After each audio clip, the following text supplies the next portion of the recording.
So if you could state your full name and your birth date and where you were born. Zelia Archer Powell. I was born in Halifax, North Carolina. April the 23rd, 19 what? 11. 1911. Okay. Zelia Powell, a legend of love. Zelia Powell was born Zelia Archer on April 23, 1911 to Odeon and Ellen Archer, and is the last survivor of 15 children.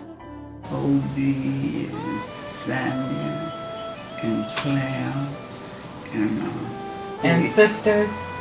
You had Victoria. Yeah, and Conklin, Victoria, and Henrietta, and Viola, and Irene, and Marley.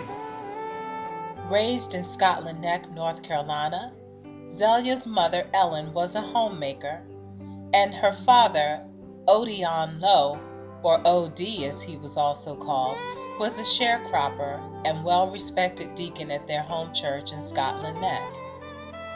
Prior to having a family, O.D. and his brother Aaron Lowe lived on the same street, and often O.D.'s mail was delivered erroneously to Aaron. Frustrated that he was not getting his mail on time, O.D. changed his last name from Lowe to Archer, and over time it became legally recorded as such.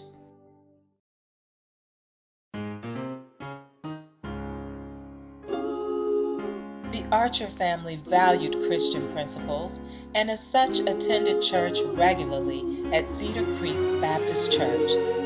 Zelia says that every Sunday she would walk to and from church with other kids in the neighborhood, and over the course of time she came to know another regular attendee, Douglas Powell.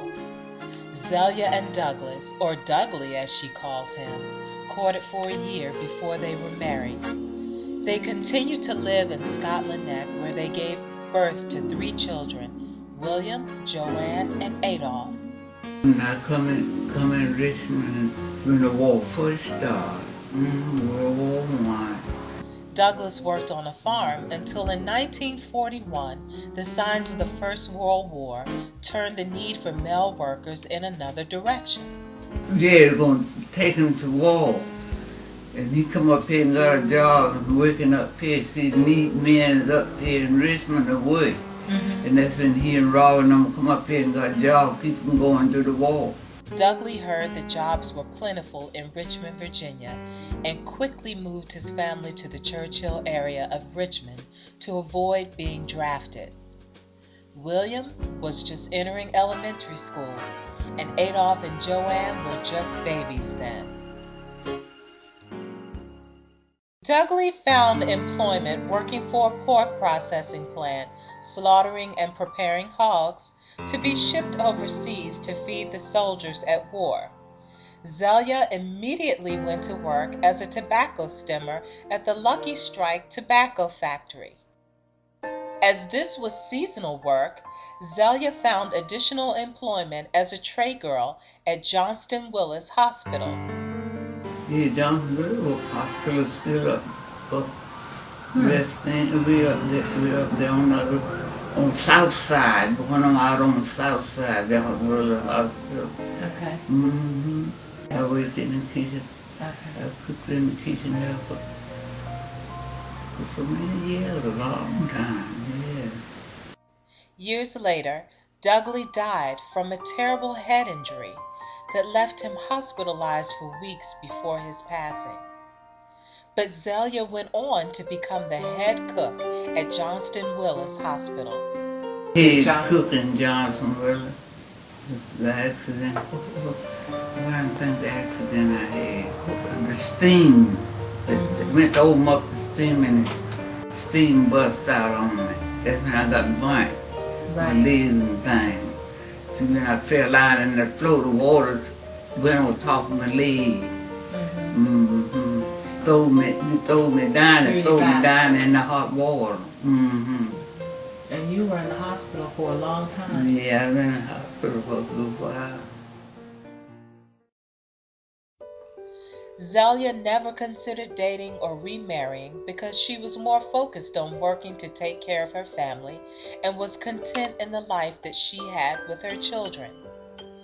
Later, when the children were grown, Zelia would enjoy spending time with her grandchildren. Ingrid, Wilgrid, and Crystal would visit every summer for 2 weeks, and the youngest grandchild, Tremaine, was local and got to see his grandma regularly. What did you enjoy cooking? I used to enjoy cooking everything, because see, if I started working in Johnsonville, I had to cook everything. And it didn't matter to me then. Do you remember what dishes everyone liked for you to make? They would like for me to cook my fried chicken. The children would love to eat anything that Grandma would fix for them, but the family especially raved about her peach cobbler that was said to melt in your mouth.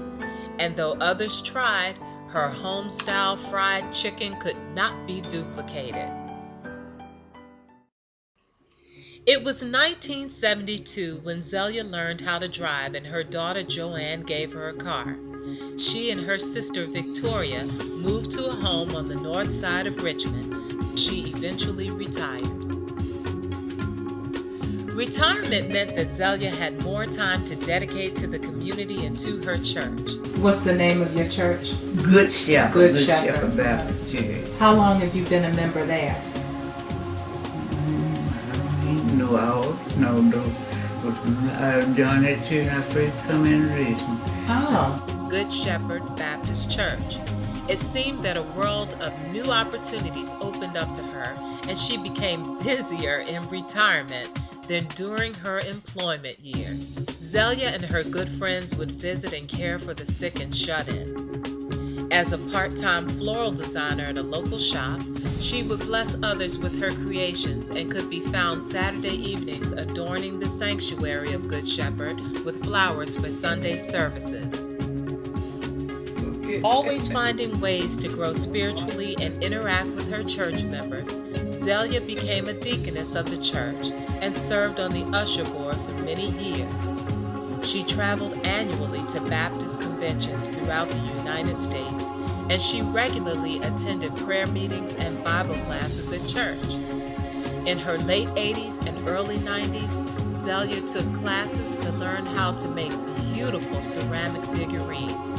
She'd give them away as gifts, and friends and family could not wait for the next work of art from her. Zelia also belonged to a senior bowling league and is said to have had a pretty strong arm.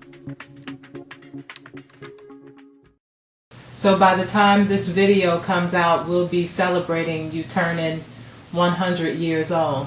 How does that feel to you? It just feel good. Now at age 100, Zelia still stays on the go, though she says she's slowed down a bit. She visits her local senior center daily with her friend Margaret and still attends church whenever the doors open. We just go out there, play games, have fun, play bingo, different games like that. Yeah, I went right with. At home, she doesn't cook much anymore, but misses being able to fix her cobblers that folks love so much. In between napping, she enjoys watching TV. Included in her favorite shows are The Wheel of Fortune and Judge Joe Brown. That's another $100 assessment. Up to the age of 97, folks around town could still catch a glimpse of Zelia out driving to church, to the store, or going to get her hair done at the salon. Aside from the typical annoyances that eventually hit us all when we get older, Zelia has no major health issues. How do you think you've lived this long? Well, I don't know, but I've been taking care of myself, being careful, She says that she always tried to live right and to treat people right. She says she never worried about whether she'd be alone because her children and her friends have always been there for her. I always believe God will always put somebody in place to do for you. That's what I believe in my believe completed to my heart. And I believe it worked out so. Don't worry about that, because God will always send you somebody. Trust in God. That's all you got to do. That trust in God. You'll be all right. I believe it.